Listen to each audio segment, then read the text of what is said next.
Hi, it's Kirby Sommers. Today is Tuesday, September 16th, 2025. And actually, this is an unexpected podcast for me to be making today. The reason I am making it is because Robert Redford has died. And I had been writing and have been writing about Hollywood as it connects to the intelligence agencies and various things. And so I decided that I would review some of the information I have included, which, it's covered more, let's say more in depth on my Substack, and also a little bit more about Robert Redford and his youth and the spies, let's say, that he is like literally connected to. And so, what brought my attention, and I'll begin it with this Redford appeared in 3 Days of the Condor. And I believe I posted this on my X account maybe about 10-15 minutes ago. And basically, he works for a CIA cutout where they review books for codes and things like that. And the company that he works for in New York City is called Tentrix Industries, as you can see by a sort of like a still that I was able to get from the film. However, it has embellishments on it that are Nazi-esque, right? So you've got that, and there might be reasons for this, and we will be going into it. Okay. So the New York Times reported that Redford died in his home in Utah. They haven't really said why he died, the cause of death, but he was in his home. And, I mean, he had a very long life, illustrious life. Um, However,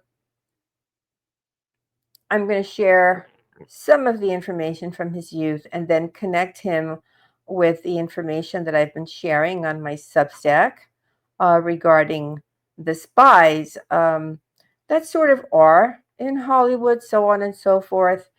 And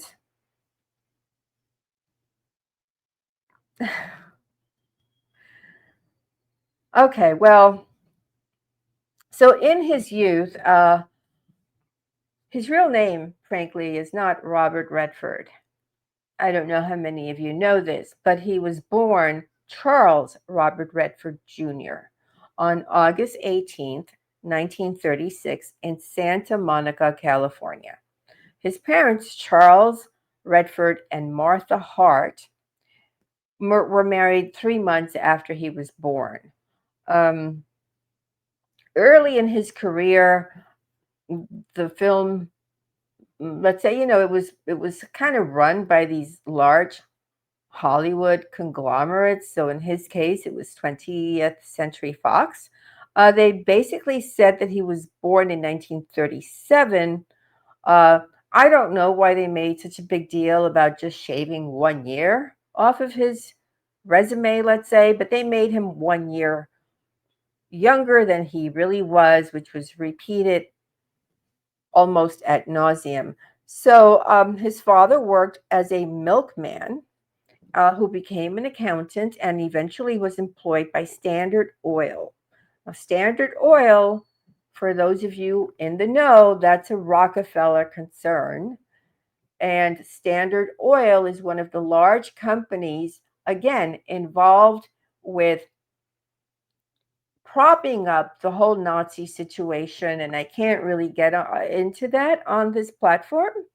But those of you who probably know about this, and others who don't, there's a lot of this on my Substack. Now, his mother died in 1955 when he was only 18. She had a blood disorder. It was associated with the fact that she had given birth to twin girls.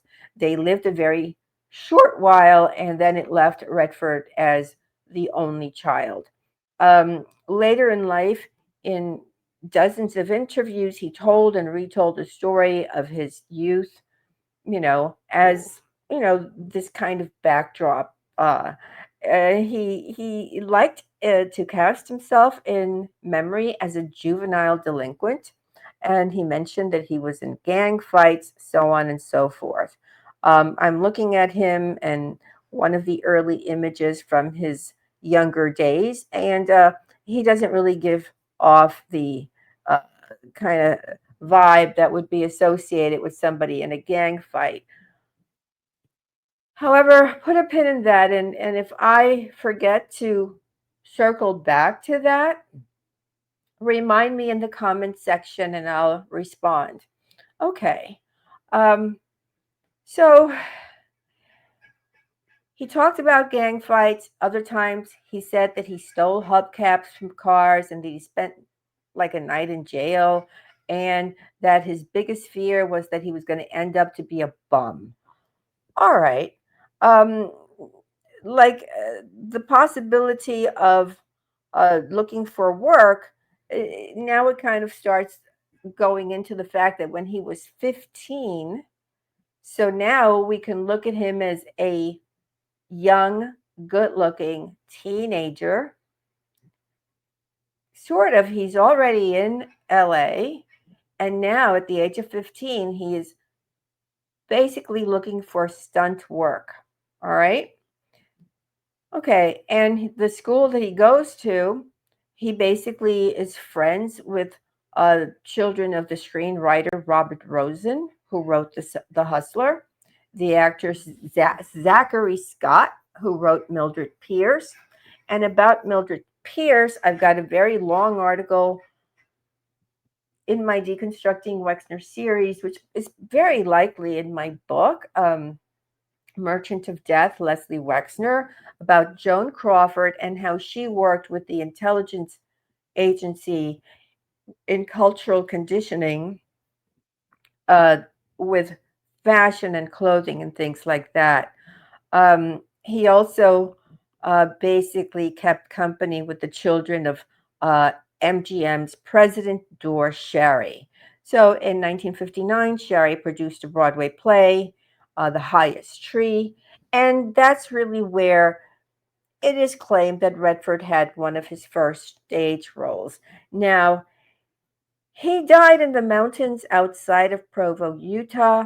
It was announced in a statement by Cindy Berger, the chief executive of the publicity firm Rogers and Cowan. She said he died in his sleep, but they did not provide a specific cause. They basically said that he was surrounded by the people he loved. Um, okay, so I'm going to go into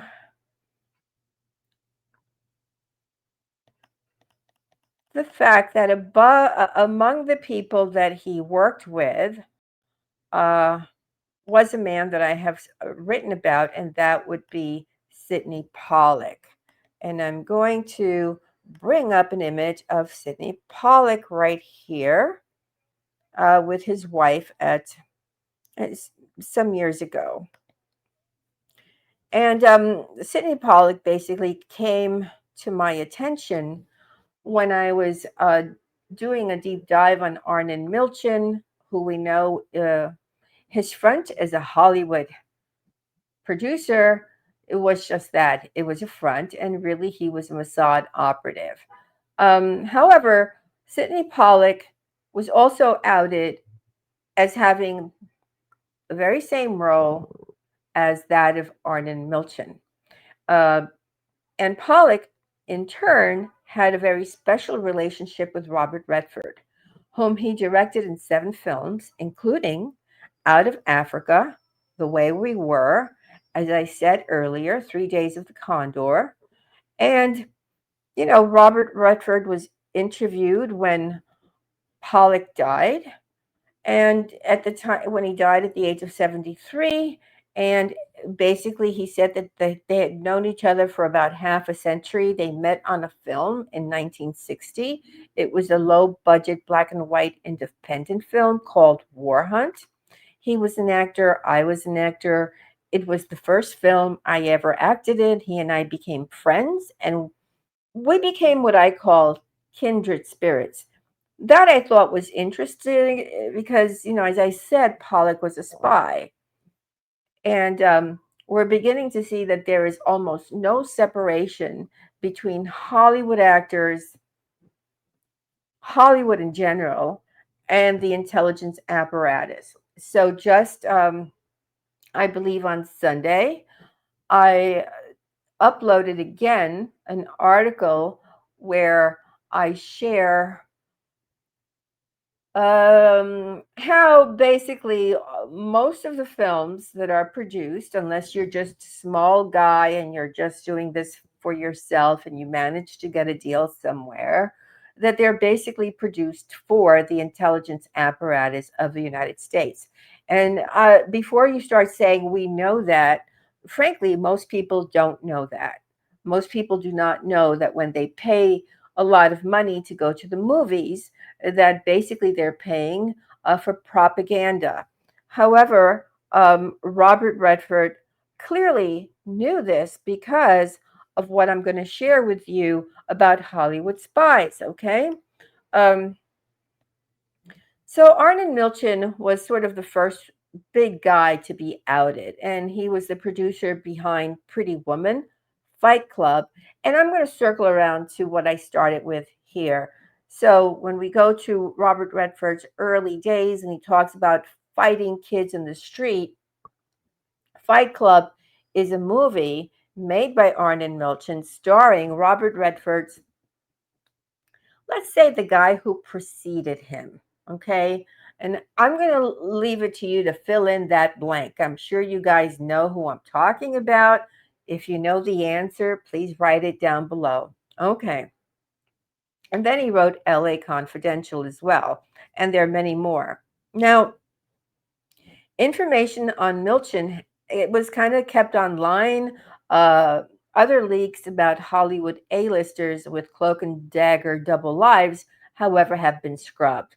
And so, like, I remember one of the articles I was writing, I was in the middle of writing it, uh, trying to like look up old newspaper clippings and articles about a specific person who I knew was a spy. And then I tried to link back to that original source, and it was gone. It was gone not only in the original place, but it was gone from the archive machine.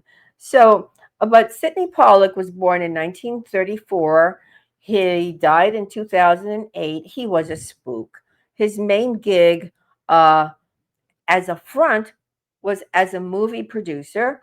Now we know that he was cast by Stanley Kubrick in Eyes Wide Shut, the 1999 film that we talk about all the time, as Victor Ziegler, who is, I think we can say he is the Jeffrey Epstein-esque character. And there he is with Tom Cruise.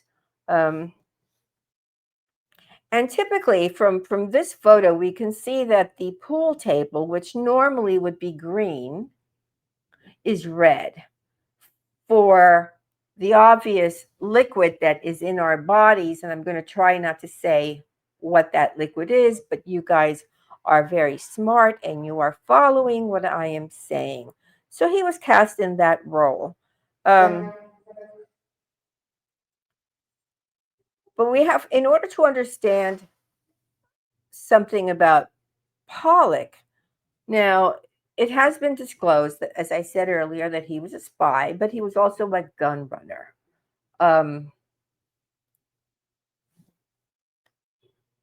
I'm pausing because I'm trying to figure out. I have a lot of information that I can't share, otherwise, I'm going to be here for 3 hours.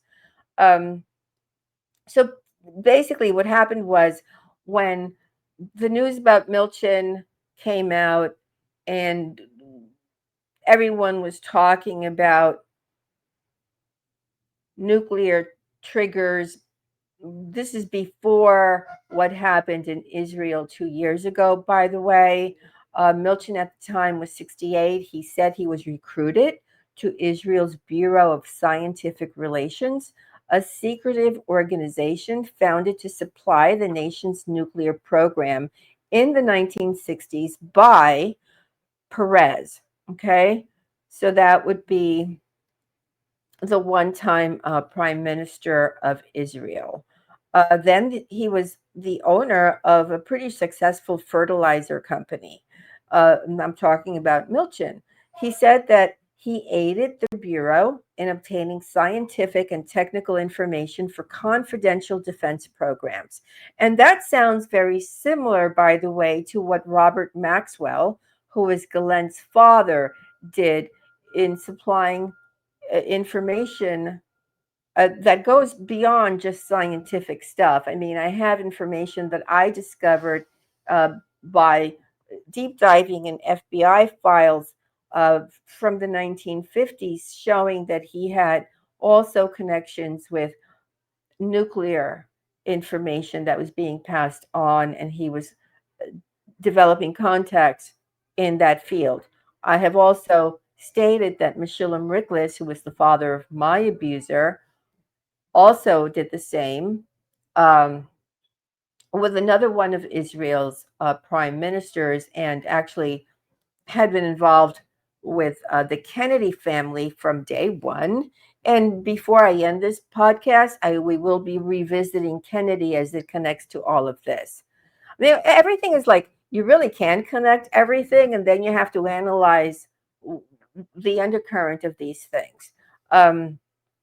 At one point, Milton was operating 30 companies. Now, these are cutouts in 17 countries on behalf of Israel.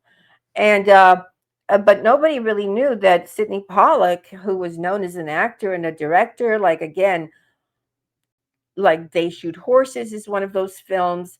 Tootsie, which is interesting because we see Dustin Hoffman dressed as a woman, and that is a sort of like cultural conditioning for what was to come. But another one of his films was Jeremiah Johnson. Again, we have Robert Redford in that. Another one was Michael Clayton. Okay, another person that is connected, the star in that film, again, is connected to the Epstein world. Absence of Malice, and again, Out of Africa. Milton said that the Academy Award winning Sidney Pollock helped him in covert acquisitions of sensitive military equipment. Okay, so he basically, I'm quoting here from the newspaper Harrods, and I'm going to actually read the whole thing. Another revelation is that director Sidney Pollock, who died in 2008, was Milton's business partner in many of his activities. The director of Tootsie and Out of Africa, Milton said, was my partner in aerospace manufacturings and airplanes, all kinds of things. When asked if Pollock knew of and participated in all of Milton's activities, he said he had to decide what he was willing to do and what he was not willing to do. On a lot of things, he said no. On a lot of other things, he said yes. So Pollock was born in the U.S. He was the son of a pharmacist. His birthday is July the 1st, 1934.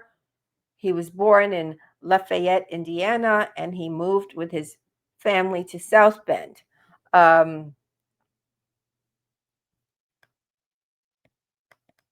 So, I mean, this is a very long article. I'm not going to go into it. It talks about the fact that Shimon Peres, pardon me, basically, you know, said, yeah. And let's not forget, Arnon Milchan is also a financier of Oliver Stone's movie JFK. So I have often found it within my own circle of friends how people who have watched JFK don't understand that that too contains misinformation. So you're directed in another way where basically the story of JFK, frankly, could be pieced together, but it doesn't, and it hasn't, because there's so much disinformation, not just in the many books that happened as a result of people, quote, trying to solve this mystery, but also films like Oliver Stone's movie. And now we know that Milton is connected to Oliver Stone. All right. So But the unaliving of JFK did open the path for Shimon Peres to develop Israeli nuclear weapons, because I mean, that's just something that Kennedy did not want to happen. Um, so what I'm going to do is I am going to go into some of the info I shared on my Substack. Pollock's parents, David Pollock, who was born in 1875, his death is unknown, and Rebecca, whose maiden name was Miller, born in 1913. So we see there a very large age difference. Okay. I mean, a very large age difference. And she died very early, in 1950, making her, 47-ish when she died. But they were first generation Americans who emigrated to the United States from Russia. And again, as I said earlier, they settled in Indiana. They met while attending Purdue University. I find that to be somewhat questionable because of the age difference. So please know that Wikipedia is among the many. You know what? I have to turn off my phone. Pardon me. I forgot to turn it off, which I always do before I start a podcast. Um, so, because of the big age difference, I find that to be highly questionable. What we have to remember is that people who lead double lives are given fake backgrounds. And this stuff is regurgitated in, you know, all of these pop, let's call it, in the old days, there were magazines. Now it's, like social media platforms. You can't get rid of the lies that they keep saying. However, you can learn to, at least look for things that stand out and don't seem to be logical. Um, Now, they were relatively well off. His father was a pharmacist. And again, he apparently paid his own way through college, although college at the time was a minuscule fraction compared to what college eventually started to cost, right? But he paid his way through college by boxing. Among Purdue's notable alumni are 27 astronauts, including Gus Grissom, who was burned to unalivement during the Apollo 1 catastrophe on January 27, 1961. And Neil Armstrong is also went to the same school, the first man to, and I have to put this in quotes, sorry, to walk on the moon. Now, my abuser's father, and he was involved with the Apollo 11 mission, providing the spacesuits for Neil Armstrong and the others. Now, we're going back to the life of Sidney Pollock, the spy, friend of Robert Redford, very close friend of Robert Redford. His parents divorced when he was young, and it is alleged his mother developed emotional problems, becoming an alcoholic. Now, she died at the age of 36 when he was only 16. She was a singer, she played the piano, she was very gifted, but somehow she died at the age of 36. He was 16. Now, at the age of 17, he leaves home. The largest employer at South Bend at the time was Studebaker. Again, a company. We keep having these ties to Nazi Germany, and I'm going to specifically refer to it as Nazi Germany. And because Studebaker, it's the brothers, their ancestors were from Germany. Adolf Eichmann, a high ranking member of the Nazi Party, was also born in the same place as the Studebaker brothers. And I would be remiss if I did not mention that on the board of directors of Studebaker are the Lehmans, who founded Lehman Brothers. Now, if you recall from some of my articles, for those of you who are on my Substack, it is at Lehman that Eli Black, Leon Black's father, is selected as CEO of United Fruit.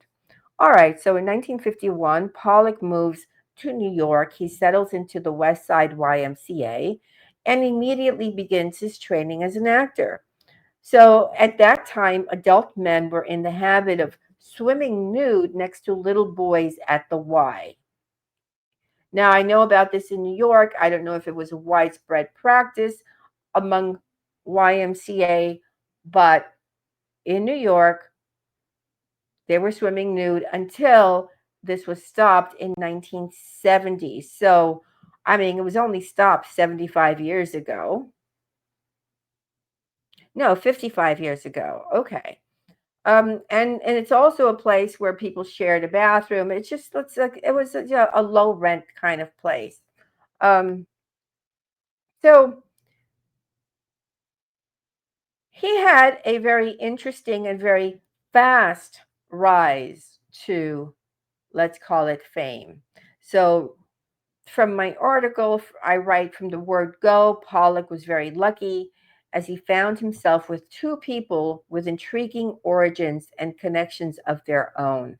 And, from my perspective, this kind of luck doesn't happen with some sort of assistance. So the first man is Sandy Meister.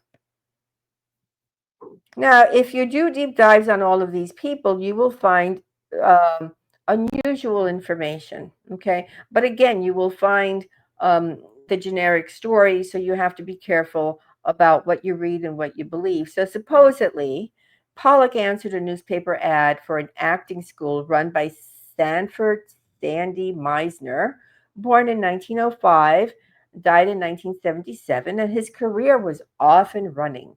He became Meisner's protege, and by 19, he began training other aspiring actors. So I can't help but to compare this with Epstein, who began teaching relatively young at the age of 20 at Dalton School in posh Upper East Side, and then his career is off and running. Now, some of Meisner's other students, and in time, I'm going to do deep dives on each of these people because they're connected to other very interesting people and interesting things that nobody has talked about, were Grace Kelly, Tom Cruise. There's been a lot of Tom Cruise, but I don't think in the right direction, and Tony Randall. Now, what we can remember about Tony Randall, and I'll just briefly mention it. I didn't pull up the photo, but Tony Randall was seen in the very first public photo taken of Epstein and Ghislaine Maxwell at the Plaza Hotel, owned at the time by Donald Trump, during a benefit for her father, Robert Maxwell, who fell or was pushed off his yacht named the Lady Ghislaine on November the 5th, 1991. Now, this benefit was held in December, and we see at the table, the honorary table, by the way, a smiling Ghislaine Maxwell, smiling Jeffrey Epstein, and a perplexed looking Tony Randall. Now, what I want to say before I move away from Tony Randall, in one of the articles written about Epstein in 2002, the International Money Man of Mystery, he hired Randall to put on a song and dance show in Columbus, Ohio, for who? His very good friend Leslie Wexner. And for those of you who have yet to read Merchant of Death, Leslie Wexner, book one, it is available on my website. All right, so who else works with Tony Randall? uh, Woody Allen, because Randall appears in Woody Allen's 1972 movie, Everything You Always Wanted to Know About Sex. Appropriately titled for a man who seems to be a nebbish, but who is anything but, right? And then, I don't know if any of you are aware, but Tony Randall's wife was 50 years his junior. And there's a lot of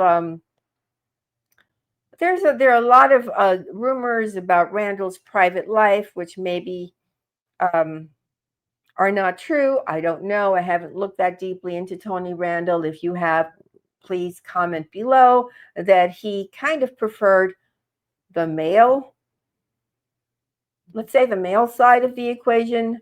But, he needed to have a female as a wife, as many people in Hollywood did, at least until current day. And I think there's still some people that are in the closet, but not as many as there were before. Now, Sandy Meisner, this is very interesting, received commendations from Presidents Ronald Reagan and George H.W. Bush, who was basically the spy master of all spy masters, having commenced his activities with the CIA in the 1960s and coming from the Bush line, the Prescott line of men who attended Yale, were part of the Skull and Bone Society. This a group of men who then went on to fund Hitler's rise to power, because Hitler was not even, he wasn't even on the radar. They just selected him like you would select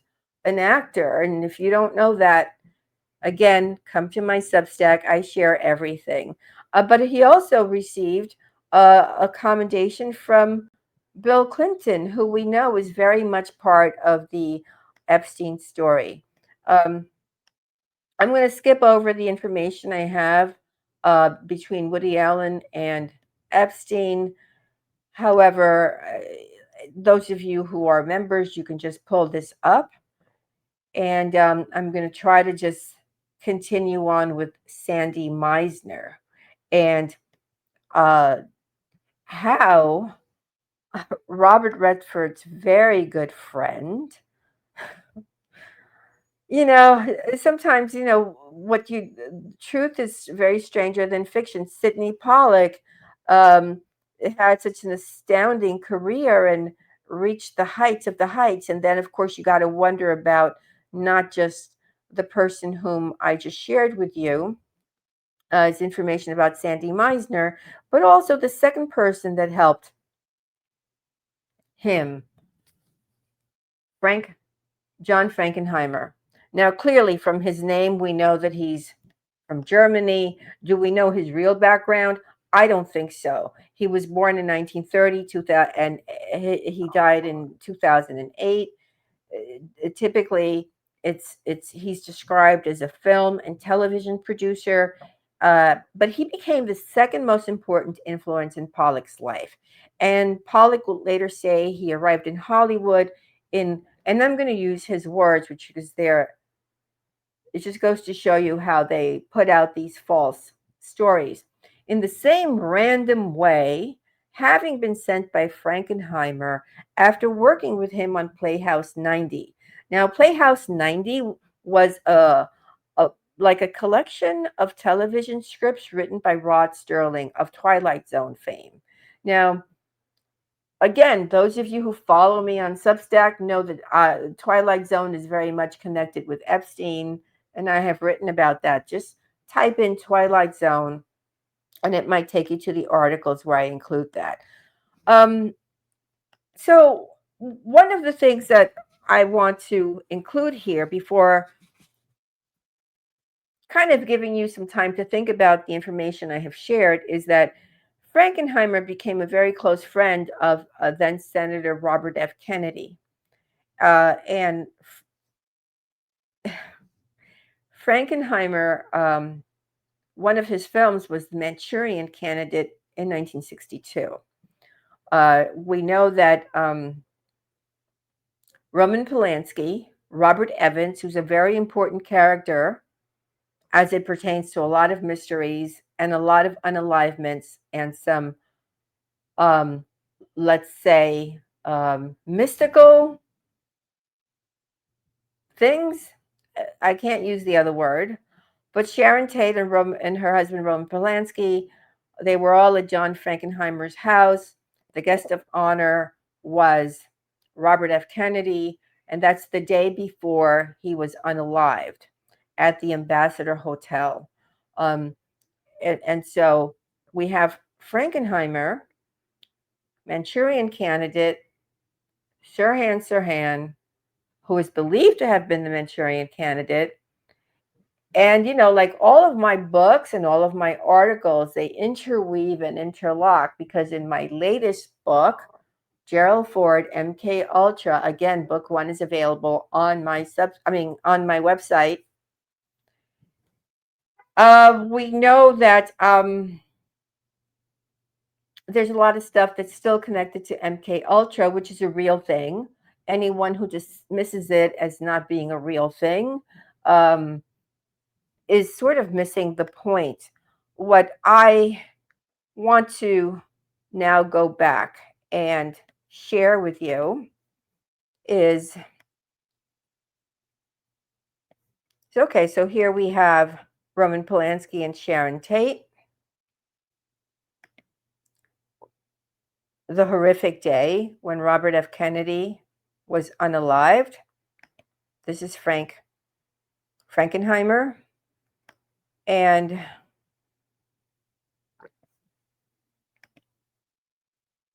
so we started this because I am discussing 3 Days of the Condor.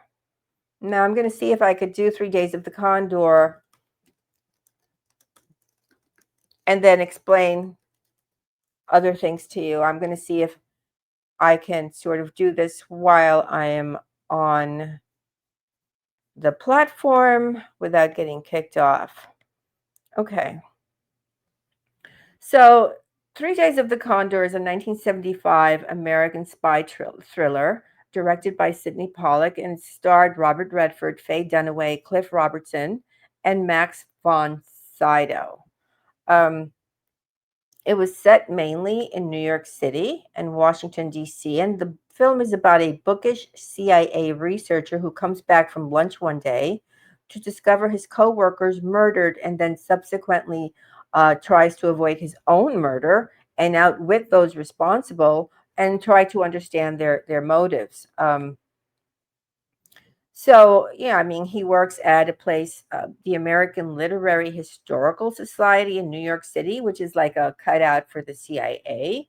The staff, uh, they examine books, newspapers, and magazines from around the world to compare them to actual operations and find ideas.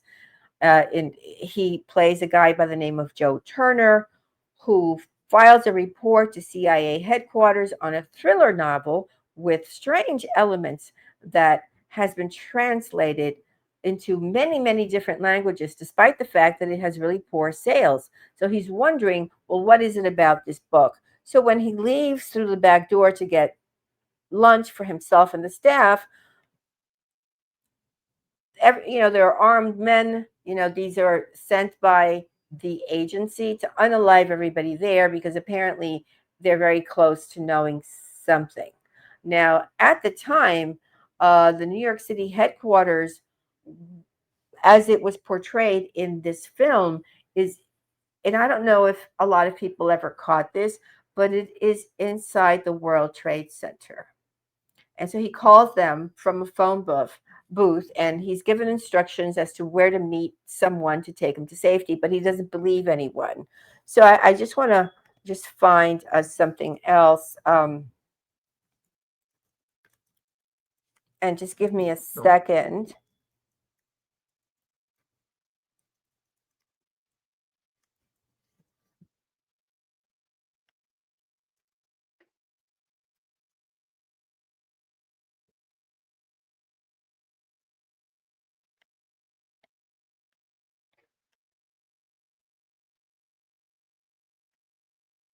Okay, I'm almost there.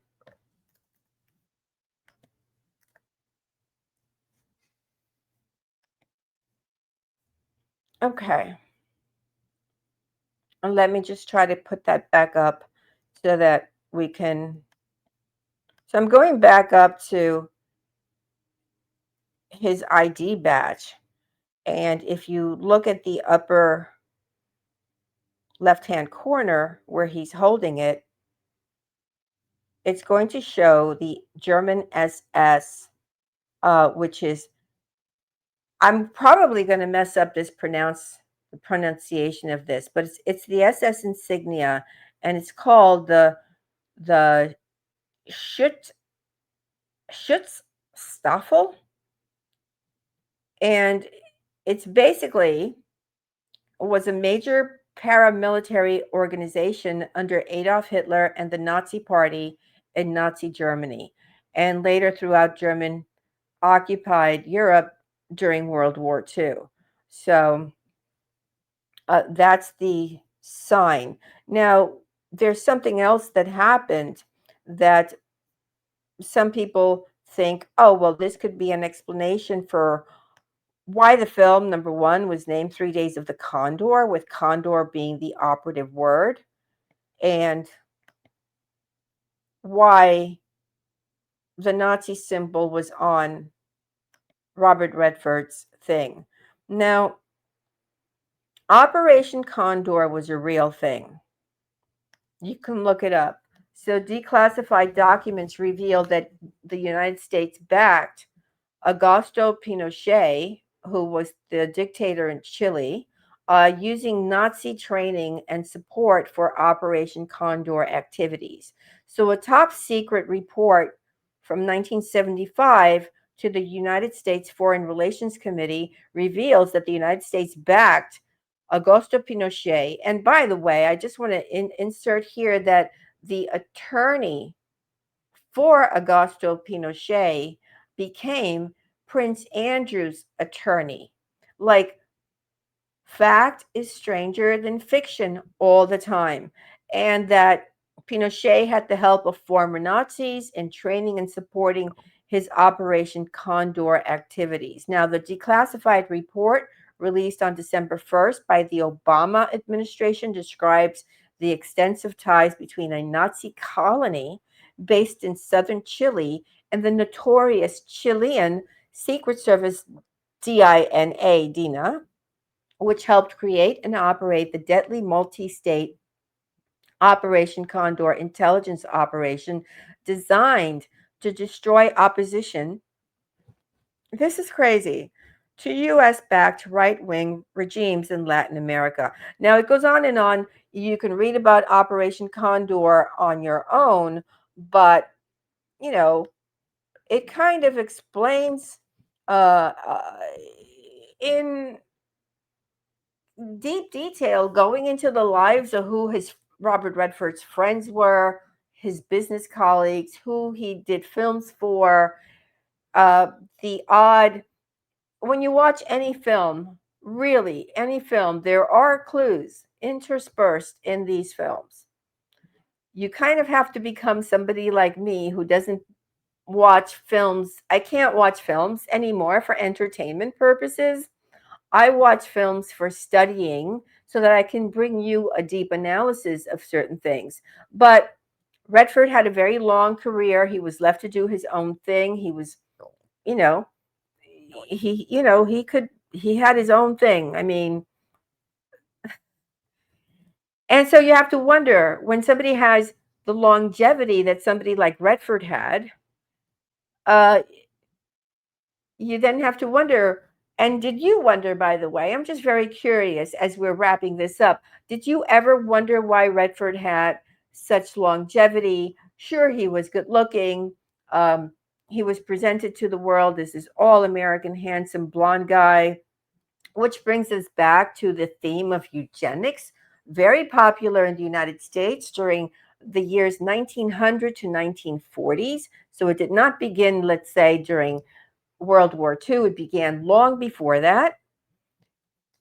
And I share, frankly, in my book, Jeffrey Epstein, Predator Spy, about how the grandparents of, and I'm blanking right now on, oh, Bill Barr's grandparents attended Columbia University, which is a hub for CIA training, by the way, and how they were involved in eugenics and other things, his grandparents. So it's just, again, everything interlocks perfectly. It's almost like this puzzle appeared to have a million pieces, if not more. But when you start putting them together, you can see a pretty good picture of the fact that, hey, cultural conditioning, connections with, let's call them psyop wars, and then covering that up with films like 3 Days of the Condor to remove from search results, right, the fact that we really had Operation Condor and to kind of downplay the fact that the United States basically takes over a lot of countries. Let's just not be ignorant about this, and installs their own dictators. With that, I'll leave you until next time. Please subscribe, share, and I look forward to your comments. Have a good day. Bye.